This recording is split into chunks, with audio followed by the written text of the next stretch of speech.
This What's Working with Cam Marston podcast is brought to you courtesy of First Horizon Bank.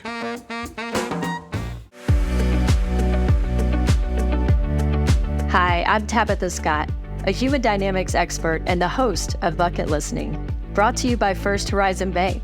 I hope you will join me as I sit down with people from all walks of life to learn how their passions, insights, and persistence have helped them turn their bucket list into a beautiful life. Tune in on your preferred platform or visit firsthorizon.com/podcast.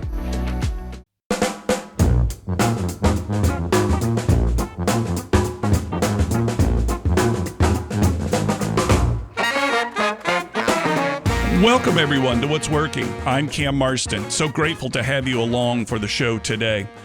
We got a guest coming in after the break who is somewhat of a role model. Hero may be the appropriate word. He will blush at that, but I can't wait to introduce you to this guy. The chances are many of you know who he is already. I'll tell you more as we get along here in the opening segment. But before we do, let's get into the preamble. What's Working is the radio show / podcast designed to bring you insights into the workplace, the workforce, and the marketplace trends shaping business today.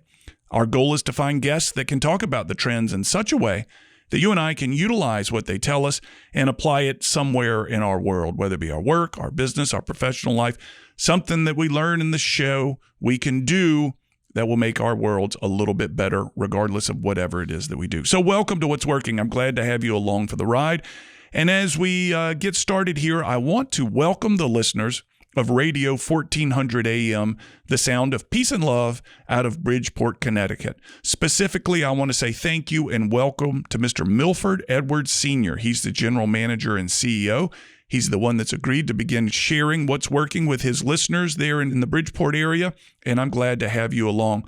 Milford has taken both this show, the full-length show, our show, as well as our business tips, 90-second business tips that we take the lessons from the show, we compress them, we bottle them up, and offer them in 90-second segments that he will play during the day. And I think it's morning and evening drive, something like that. Well, whatever it is, glad to have you, Milford. Welcome to the show, and thank you so much for your support. Once again, we're going to interview a guest who began with a business, started a side hustle, that's a strong word for it, but a hobby essentially, that was designed to promote the original business. And ultimately, the side hustle, the hobby, became a remarkable business in its own. I can confirm this is similar to the What's Working story. I began this show in order to collect the trends in the workplace and bring them to my seminar and my keynote speaking audiences to say, here's what I'm learning out there. And suddenly this radio show has become a business of its own and it continues to grow. However, this gentleman's did grow to an extraordinary rate. His name is Danny Lipford.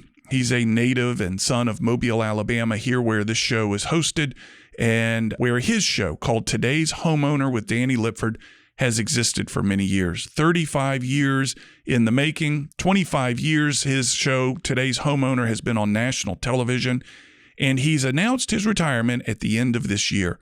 The last week of December will see his final radio broadcast, and he has been a great citizen of the area, a great steward of the knowledge that he's gained and the way he delivers it to his market.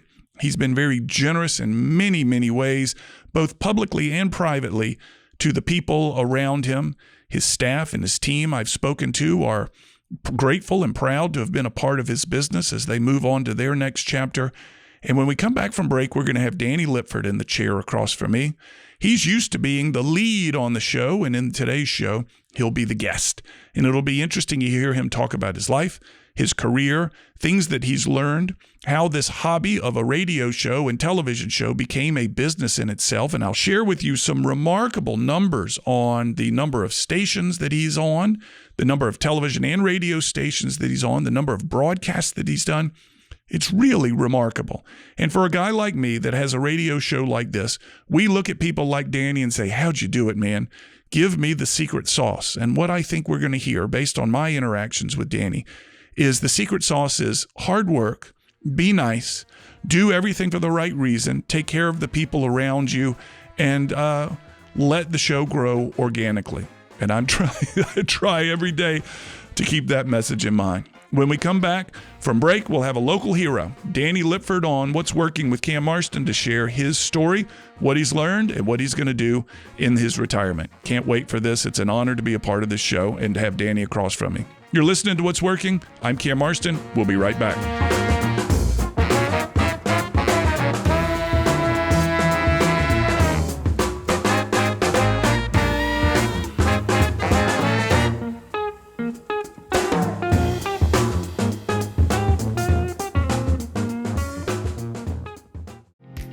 This is Seth Cherniak, Vice President of Branch Development for the Jeffrey Matthews Financial Group.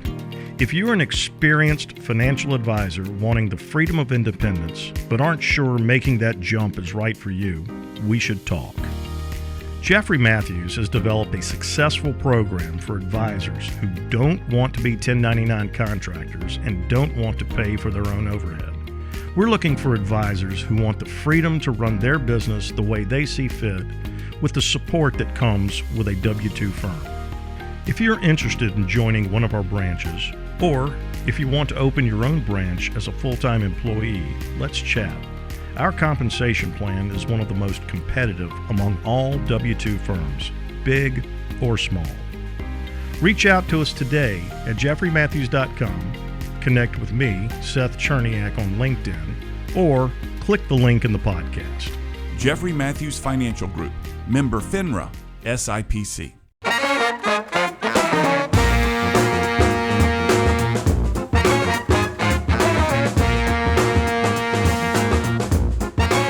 We're back. You're listening to What's Working, and today is a great treat for a guy like me. Sitting across from me is nationally known Danny Lipford. Though he doesn't want to be nationally known, it was never a goal to be famous. In his work and the quality of product that he produced, both in the construction and the remodeling business, as well as, most importantly, from my point of view, in the media business. Before we begin, I want to share some numbers, and then I'll welcome Danny to the show. Danny Lipford's show is called Today's Homeowner and is currently broadcast on 363 radio stations across the country. He has 90-second homeowner tips that are featured in 531 radio stations across the country. His television show, called Today's Homeowner, is aired in 262 television stations across the country. 208 of the 210 TV markets in the U.S. carry his show. 92% of our nation has access to his television show. Danny Lipford, thank you so much for your time. Welcome to What's Working. Yeah, I appreciate it, Cam. Been looking forward to this and have been listening to a lot of your shows over the years. Really making a difference, I think. Well, I'm grateful for that. That's kind of one of my goals is to make people, as I say in every show, a little bit better at whatever it is that they do. Tell me where Today's Homeowner, how it started, where it started, and then we'll get to where it is today. Well, it was always started as a marketing tool because when I first started my remodeling business, which was in 1978, I realized in order to kind of separate myself from the pack a little bit, you have to get your name out there. And the old marketing 101 told you to get the articles in the newspaper, to be available to TV and radio stations to talk about issues pertaining to home building, remodeling, and so forth. And that did me very well. I ended up starting to do some speaking at home and garden shows. And I'd go to garden clubs that had, 25 people in the living room, to talk with them about remodeling and simplifying the process, explaining the correct ways of going about it. And basically from that, people kept saying, man, you got a pretty good way of explaining things. And then out of the blue, I got offered to do a local little television show on the Old Bay TV back in 1988. And that's kind of where I got started in the whole media part of it. So I can't tell you how encouraging it is to hear that you are standing in living rooms talking about it, what it is that you do, because people like me are doing things like that thinking, is this ever going to lead to success? I'm standing next to a chair and a television trying to convince people that I know what I'm talking about. You have a bootstrapping story when it comes to the media component of it. Well, it's exactly that. You always hear about the value of networking, and networking is more than just your friends friends and associates, people at church, people at work. It can be a national networking effort, and that's one of the ways that I was able to make more and more advancements in media, is starting to do even more larger speaking engagements. And from that is where I basically started my partnership that I was able to launch nationally in 1998. Tell me about that partnership. When did it come to you? What did it sound like? Did you know what you were looking at when it showed up? Well, it was a magazine group out of New York, Times Mirror magazines. It had a big stable of magazines, including one called The Home Mechanic, which they spent a lot of money doing research to change that from a more male-skewed sounding name to Today's Homeowner. And they relaunched the 70-year-old magazine, and I was actually, one of my projects here in Mobile were featured in the premiere issue. So when the gentleman was in town and they're doing all of their photography and doing everything, of course, I want to be cordial, as we always are here, took them out to eat, and I had my little, if you saw this, you would laugh out loud, the nice little brochure and the old VHS tape, my little sizzle reel, That's right. And showed that to him. He said, well, I'm in editorial. I don't have anything to do with that. And I said, well, here, just take it, and I was not really really fired up at that point. I felt like it was just not getting the traction I needed. It was costing me a lot of money and such. Well, 2 weeks later, I got a call from one of the people there and said, hey, we're starting a multimedia company, which I'd never heard that term at that point. Right. And they had the magazine that was doing very well. They had launched a website, and they wanted a television show. So they flew me to New York. We talked about it a little bit. I was a little skeptical, talking through that, and but we worked out an agreement, and then in '98 we launched it that year. And when I was talking to him, I had about 35 cities that was airing the show. When we launched, we had hit 100, and it was very, very successful. It just took off from there. Yeah, and did you know that at that point, the Lipford construction was doing fine. You had begun this promotional effort to bring business to your construction business. And at some point, the light bulb went on over the top of your head and said, wait a minute, I think there's some revenue to be found over here. Well, the potential was tremendous. And realizing that I could have a national footprint if things went well, would far exceed anything that I could do with a local remodeling company. Now, my remodeling company is still doing well. They're in their 45th year, fantastic people that have been with me for many, many years that are taking care of everything.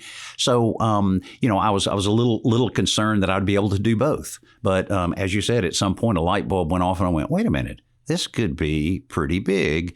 And that's when I really rolled up the sleeves and went after it. So looking back on that, and this show is about lessons learned. It's about things that people listening can take to heart. What was it that made that company look at you? Was it a proof of concept? Was it he's got X many years doing this? Was it that you showed up well? They did some sort of review, a camera review of something like that. You didn't know what it would be, but looking back, you realize if you hadn't have done this, this would never have happened. You got a lesson for us there? It's clearly the authenticity. This company was so interested in authenticity at the time and currently. A lot of the things you see in home improvement television are models or people that look good and they can read a few cue cards, but they're not genuine, authentic contractors and people that in some cases should be given any advice. They really gravitated towards that. And there was another gentleman that they were considering bringing in, and they told me the story many times later after a successful partnership. They said, one of the questions we asked both of you guys, what do you consider yourself? And I said, I'm a contractor. I love remodeling. I love talking to homeowners. I love the before and afters, all of that. Well, the other gentleman who turned out to be a good friend of mine over the years, he says, well, I'm an entertainer. Oh, no. And they immediately closed his file and escorted him out, essentially. And that was a turning point, that they knew that I wasn't trying to be, some big entertainer and have my name on the marquee. I was just interested in solid, genuine information. And we've held on to that. And that's really, is probably the sole reason we've stayed around 25 years. There's not a lot of shows out there that's been out there on the national level for 25 straight years, and I think that's what kept us there. Nobody gets tired of genuine, authentic, practical, realistic home improvement information. And that's who you are. You are not a chameleon. You did not say, in order for me to be successful in this media genre, I'll need to grow a ponytail, get a tattoo on my neck, or something like that. You said, this is me. You're looking at me. And that's the easy way, too. I mean, that's the easiest thing for me to be, and it always will be, just to be genuine. If someone asks me a question and you don't know the answer, say, you know what? I'm not really sure about that, but we're going to find that out. Yeah. And then you come back with practical information on that. There's a little bit too much fluff and too much non-reality reality in a lot of these shows. And yes, there's entertainment value. But at the end of the day, if you're really trying to do some things around your home, you want to cut through all of that and really understand what I would do at my own home. You're at the top of your game. You're still growing, and you have announced retirement. Yeah, that threw a lot of people off, and but this is the way I wanted to do it. The environment is very tough on the advertising. We still had a full staff of I think we had 23 people, offices in New York and Chicago and Atlanta, and things were going quite well. But then again, after a while, you start realizing, you start looking at those grandkids, and you start thinking of that, and go, well, maybe I need to take a little break here. We'll hear more about this when we come back from break. Prior to break, I want to remind the listeners of First Horizon Bank's Bucket Listening podcast.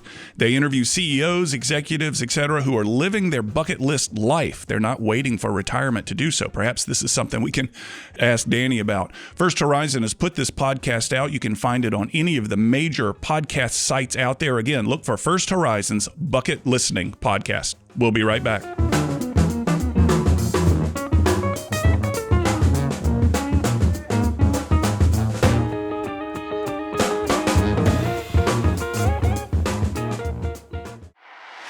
This is Bill Eastet. I perfected my baking recipe behind my live music stage at my little restaurant in Fairhope, Alabama.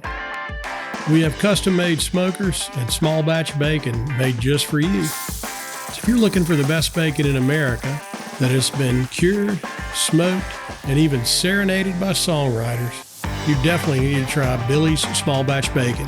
www.billiesbacon.com.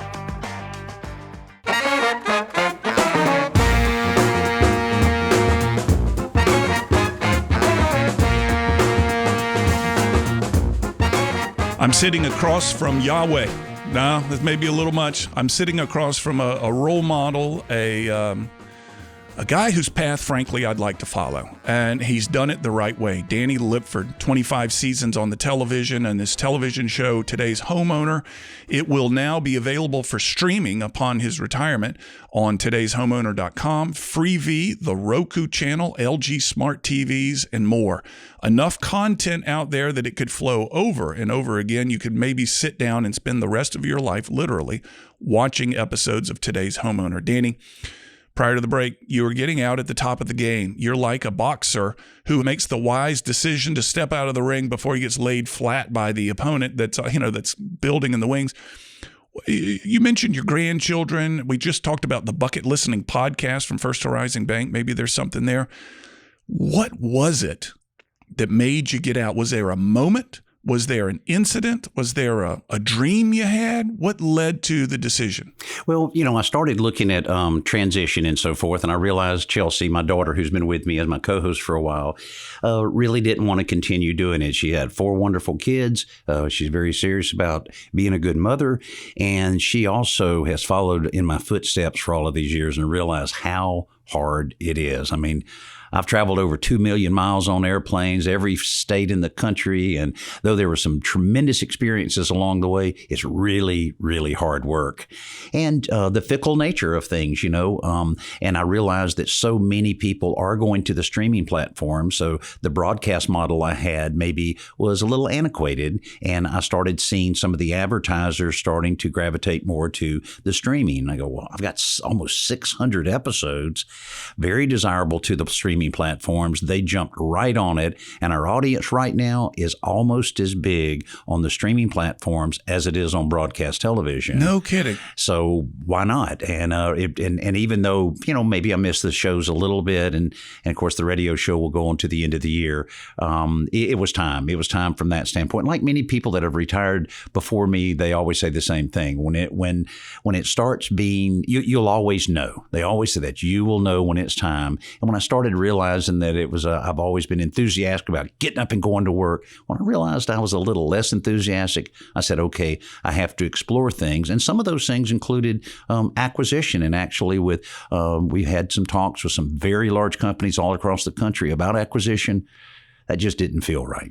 Explain that to me. It would seem to be a small business owner's dream that a large company identifies the work that you've done and said, yeah, we'll buy that from you. Well done, Danny Lipford. You've created something of great value.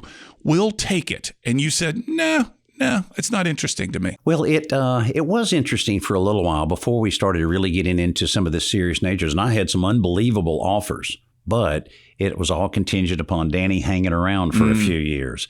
And, I've never worked for anyone in my entire life, and I'm not sure I would be that good of an employee because I always have my own ideas. But and that was really the thing, to have a New York banker or a private equity firm in Boston guiding the brand and telling us what we need to do. That would be a very, very long 2 to 3 year trail off period.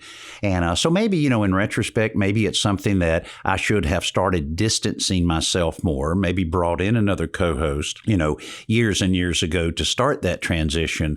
But now that I've gone through all of that and looked at the acquisition aspect of it, look at the direction I'm going now, I am super happy and 100% confident this is the right thing to do. You said maybe you should have brought in a co-host in the past. As you look back, what other lessons or thoughts do you have that begin with, if I knew then what I know now, I would have? Well, in the media business, there's a lot of competition. So getting those big PR hits are very important.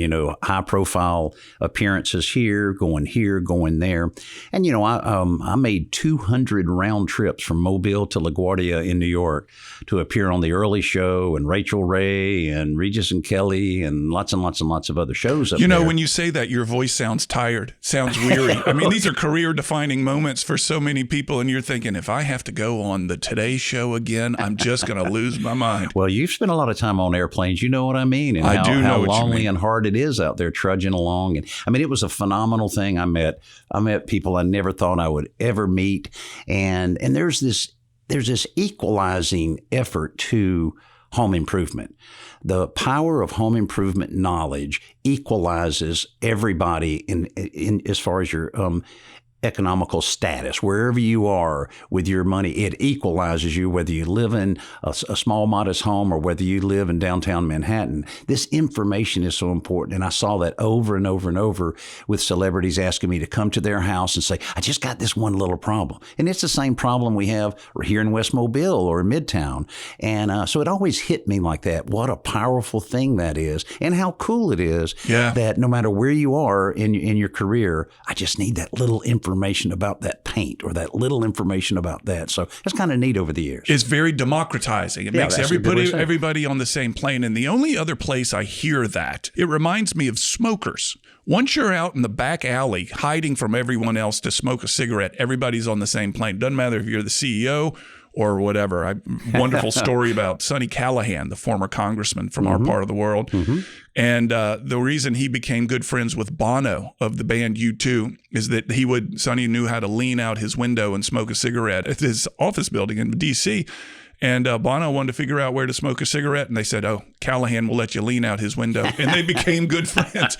Two diametrically opposit people smoking cigarettes out there. Tell me a little bit about how the streaming world works. And I'm not privy to a lot of this, but how do you get revenue from, let's just pick one, Roku? How does that model work? Well, there's a lot of different models within the different platforms, and the one that is people are gravitating to more than anything else is the free subscription but you're subjected to the commercials. So I have certain inventory, and I could place sponsors in there, but instead of doing that, which requires a sales effort, salespeople, and so forth, you can do it in a programmatic where you have a third party.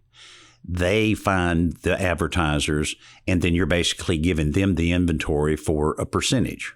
Oh, I see. So you have that model. So it's not much different than having an agency sell your advertising on broadcast television. It's somewhat similar there.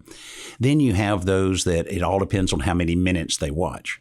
So you get paid essentially pennies on how many hours people are watching, but it's available, almost all over the world now. So those numbers can be pretty significant.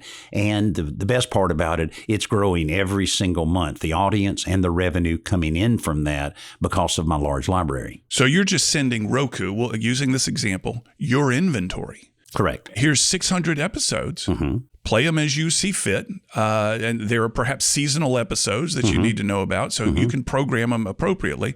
They'll repeat over and over again, and they're finding advertisers to go into that show, and you're getting a piece of that action. Exactly right. You've provided the content. They're providing the advertisers and getting a piece of that action. But it's not that it's pretty hard to get on these platforms now because of it, all of a sudden everybody that has anything, even if you only have 10 episodes, they're trying to get on these things. But I'll tell you the most lucrative aspect of it, ironically, Samsung television. Samsung, if you have a Samsung smart television, you have all of those weird channels up there, 1003, 1008. That's big money right there. That matter of fact, I'm not on Samsung yet, but that's the golden egg right there. That's the thing everybody wants to. I'm on LG and I have my own channel there, 24 hours a day, channel 476. That's fantastic. It's unbelievable how many people are watching that and the revenue that is being able to be derived from that. Yeah, interesting. And with so much content, there's really, this is going to be like Leave It to Beaver or the Andy Griffith Show is going to play in perpetuity. Well, that's what we're looking at. And those are the deals that we're looking at right now, that they will continue on and on and on. And, some people will say, well, the knowledge, the content may be old, but it's not at all. It's holding up really well. That's good. We're going to have more with Danny Lipford when we come back from this break. Danny, I want to hear a story about I never thought this would happen to me, and what that story would be as a guy that's done so many different things. I got that All right. We'll come back after this break. You're listening to What's Working. I'm Cam Marston, sitting across from Danny Lipford in my studio. We'll be right back.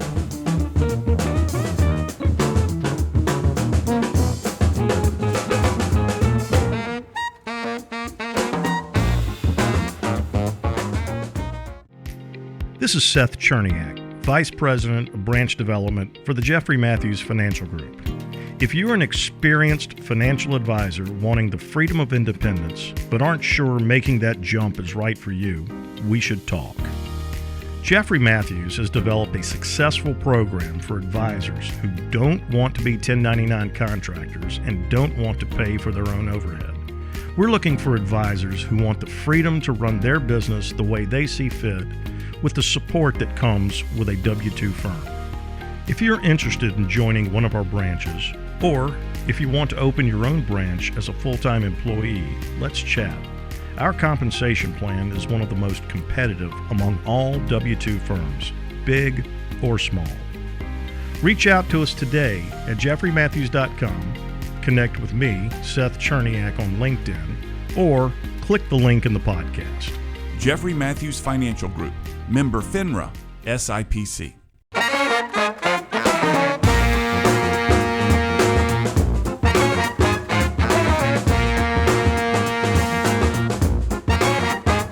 Danny Lipford is the host of today's Homeowner. He's got about 2 months as we're recording this, maybe a month and a half of shows left before he steps into retirement.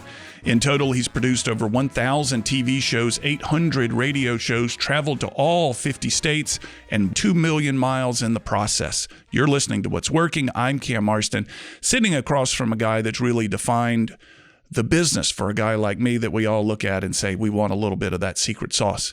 Danny, before the break, I asked the question. You've had a moment or two to think about it. Answer this for me. Here's something that happened to me that I never thought would ever happen, but as a result of my media exposure, whatever it may be, Here's the story. Well, a couple things there makes me think of that. One time I was in New York at the early show. Usually I would get there fairly early to tweak my props and things like that. My daughter Chelsea was with me on this particular trip, and so we were in the green room. I'd kind of gotten everything ready, and in walks quite a few people and John McCain. And that was right when he was right in the middle of the presidential race. And so I mentioned to Chelsea, ask her if she knew who he was, and she did. And so anyway, his handlers and all of the producers and everything finished their talk, and he walked out, and there he was standing there by himself, just me and Chelsea and him in the room. So I said, come on, Chelsea, let me introduce you to him. I said, Senator McCain. He goes, Danny Lipford. Man, I could use you. I've got 8 houses, and he just went off. I've got 8 houses all over the country. They're falling apart. Let me tell you, I'm busy out here trying to be your president, and I really need you. If I get in the White House, will you help me out?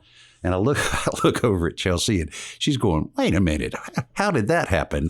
And so it was, but it shows you the power of television. And so he and I had a great conversation, took some great pictures and so forth. And it just shows that, again, people are always interested in things that they can do to their house. He had watched me quite a bit on the Weather Channel and CBS and so forth. And he had a dozen questions, and we were at a pretty good little gathering there. No kidding. Did he want a picture? Yeah, we got a picture. We got a picture and everything. It was a lot of fun. And another one that I remember is I was doing some taping out in California, just north of Los Angeles. Ed Begley Jr. A lot of people remember him from St. Elsewhere and a lot of shows like that. Great guy, very strong in his environmental beliefs. And during the Big Green Movement, we went out and did a few shows at his house. And neighbor a couple doors down is the zany Bill Nye the Science Guy. Oh, I know who he is. So we're talking a little bit there. Well, anyway.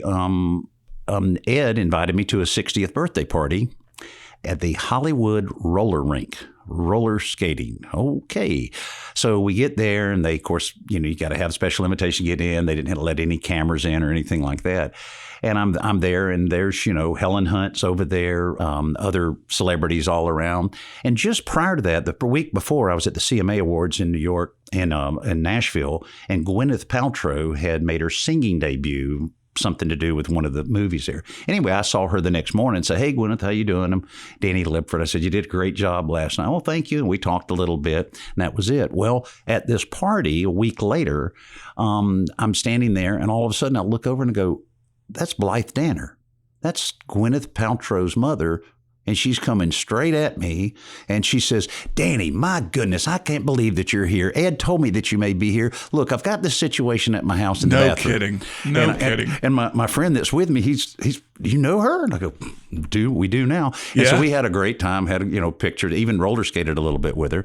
And so anyway, it's just those kind of things. And I've got dozens and dozens of those things that have happened that really make you realize how strong home improvement information, as simplistic as it is a pretty powerful thing when you look at that type of response, and not just, wow, somebody knew who I was. It was they knew who I was and wanted some of the information that I have.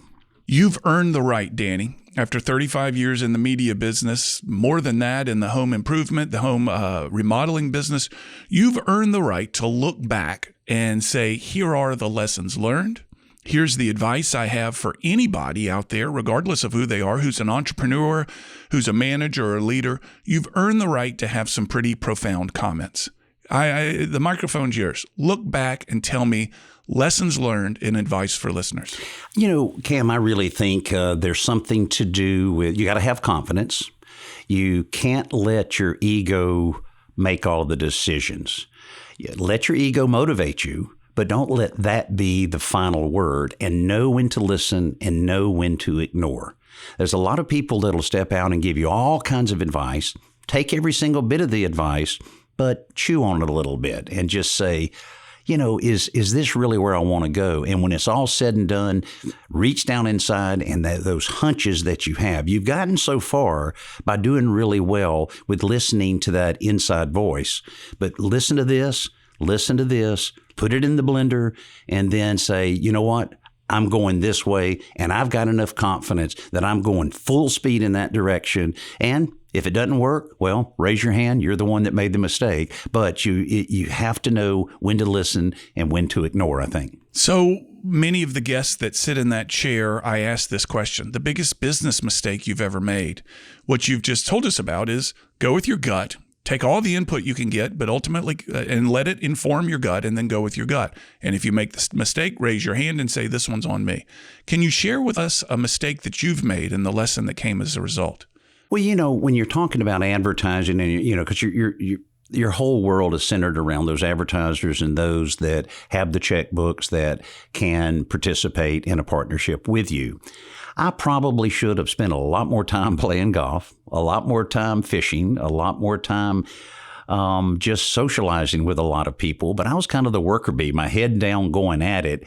And if I had really forged more relationships, I did many hundreds of CEOs and big guys in these companies that I've worked with are great friends of mine now. But if I had pushed that a little bit more, I probably would have had more opportunities open up. But there's something about that, and it's kind of hard to describe, but it feels a little fake. No kidding. Keep going. That I really hate to have a relationship that, hey, I want to be your buddy and I want to take you out to dinner because you've got a big checkbook. Yeah. There's something very shallow and weak about that. Though that's business, and sometimes you do that, I was able to not compromise and not do that kind of thing and still have a very successful career. I was able to build enough relationships with enough people that I liked being around, that I was able to create a very good business and still doing this well now.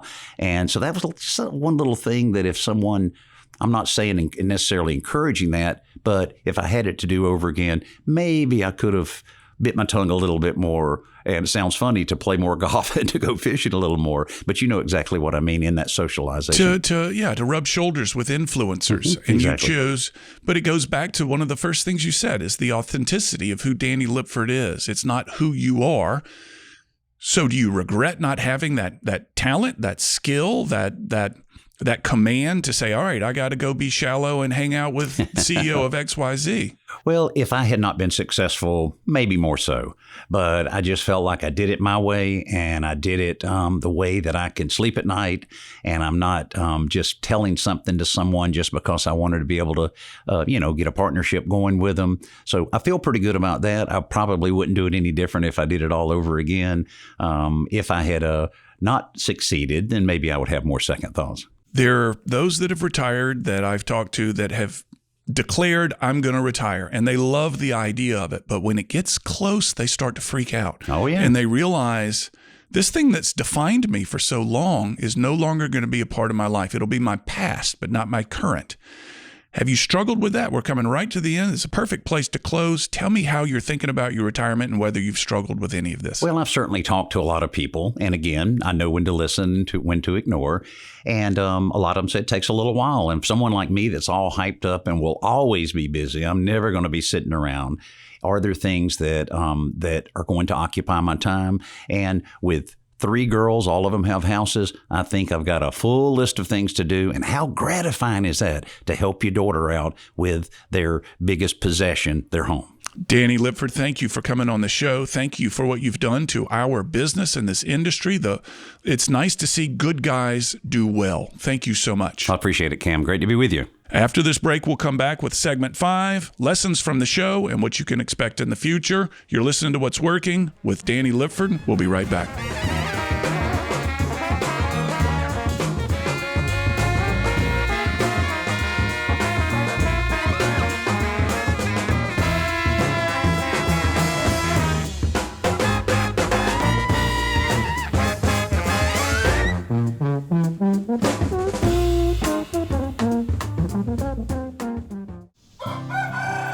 I'm Joey Mason.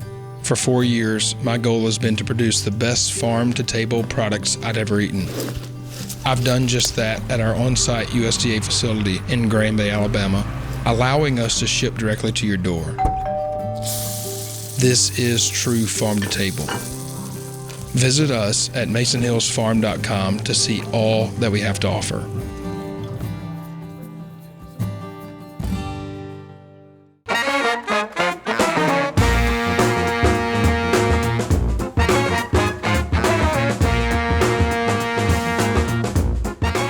Danny Lipford has been generous to me a number of different times. I can think back maybe 18 months ago when I tried to network into having a sit-down meeting with him to talk to him about my radio show, the one you're listening to now, and what my hopes and goals for it were. He was generous to accept my appointment, and he told me he had an hour to spare, and I think 90 minutes later, I walked out of there with a head full of ideas on things that I could do to grow the show. And again, the same thing happened here today. As I sitting across from Danny, he is talking to me about his successes, his failures, and this is after the mic goes off, some ideas and some experiences that he had that helped him understand the success path that he's had. He tried to share that with me. There's a lot to digest. But here's the thing that came out, and we've heard this message, and in fact, the book that I've written, What Works, has this message in it, and it's never give up. Keep going. Keep pushing, keep hoping, keep doing things to try to create a future for yourself that is the way you've dreamed it to be. Danny told me about a number of challenges that was presented to him as he was trying to grow his business. And he kept going, not knowing what the future looked like, not knowing where it led, but he kept going. And oftentimes he could do things that would create the path that he wanted. And I would say just as many times, something else happened that presented an idea to him or presented an opportunity to him. Something else happened that was out of his control that he was able to maximize and grow the company, today's Homeowner, to what it is today. So he kept pushing, and I guess that's the message, to keep pushing there. And if you can't create it, oftentimes something else will happen in its favor. So Danny is a message of perseverance. And he is, again, as I've said in the opening segment, a good guy, a guy that really is interested in helping people grow their own business and their own success. And I'm so grateful to have met him and to be able to call him a friend and a colleague and to utilize him as my show continues to grow. It's tough doing this work. The interview part of my work and meeting these people is a dream. Finding the sponsors can be a bit of a challenge, and that's the challenge that people like Danny and I are always confronted with. His show being much larger than mine, nevertheless, the same challenges. The dollar figures may be different, but the same challenges. I'm glad to know him. Folks, having somebody like that in the studio with me is a treat, because I know this man has war stories more than I'll ever have and has survived them and is able to treat people very well. As a result of his work, he could be aloof, he could be rude, he could be distant. Instead, he's been, for me at least, engaged and happy and very supportive. What's Working will continue to explore these ideas for you, and if you want to know what we've got going on, you can find us on my website, what'sworkingcam.com, where you can see this show as well as previous shows. If you want to forward it on as a podcast, you can do that at what'sworkingcam.com. I encourage you to follow us on social media. Most active on Facebook. You can find my name on Facebook and follow us there. I'm also very present on LinkedIn, where I try to educate people on the best practices each of the shows reveals, and I post those on LinkedIn. So find me on LinkedIn, find me on Facebook. The other tick and talk stuff, I don't know much about it, but apparently there's somebody out there putting my name on it, and it's pretty good stuff, the agency that we use. All right, that'll wrap us up. We've got upcoming guests that are in the medical field. We've got upcoming guests that are in the financial services field, talking about the trends that are shaping their business. A lot coming. We'll have another show next week. Have a good week, everybody. This is Cam Marston. You're listening to What's Working. As you likely know, this show originates as a radio show broadcast across the state of Alabama, and it continues to grow in both radio listeners and market. After it's formatted for radio, we then turn it into this podcast. Please share it with those you think would find it interesting, and subscribe to the podcast on my YouTube page, where you can leave messages and your thoughts and your comments, and I'll certainly get back in touch. Finally, if you're a fan of the show, please offer a review on Apple Podcasts or Spotify. You can find my book called What Works on Amazon.com. In it, I highlight the top 10 ideas from the first 200 episodes of the show. Mind you, they're not the top 10 best episodes, they're the top 10 best ideas. Many times the same ideas are brought up again and again by different guests, and we dig into those ideas in such a way that they'll be easily applicable for your business. Simply go to Amazon and enter my name, and you'll find What Works as well as my other books. Chapter titles include How to Find a Niche, Innovation, Building Teams, and so forth. To learn more about the workshops and seminars I offer, go to cammarston.com. There you can view clips of my work, view workshop titles, view my reviews, case studies, customer lists. It's all there. If you'd like a free copy of one of the chapters of my book, enter your email address at the bottom of the homepage at cammarston.com. And from that site, you can email me directly. I always love to hear from you. You'll also find me on social media. Find Cam Marston on all the social media platforms, and you may need to enter the numeral 1. There's one other Cam Marston out there, and that numeral 1 distinguishes me from him from time to time. So if you're unsure if it's me or not, enter that numeral 1 after my name, and it should do the trick. On a more personal and less professional side, I record weekly commentaries that air across Alabama on Alabama Public Radio twice each day on Fridays called Keeping It Real. They've won statewide and national awards. They're simple observations on the world as it goes on around me, and they're only a few minutes long. They're a passion. You can find them on the same podcast app you're using to listen to this. Finally, if you're interested in advertising on this podcast or the radio show, reach out. I've worked hard to cultivate a specific listener, and I can tell you all about them, and I have many different options for helping you reach them. Thanks again for listening. We'll have another episode available soon.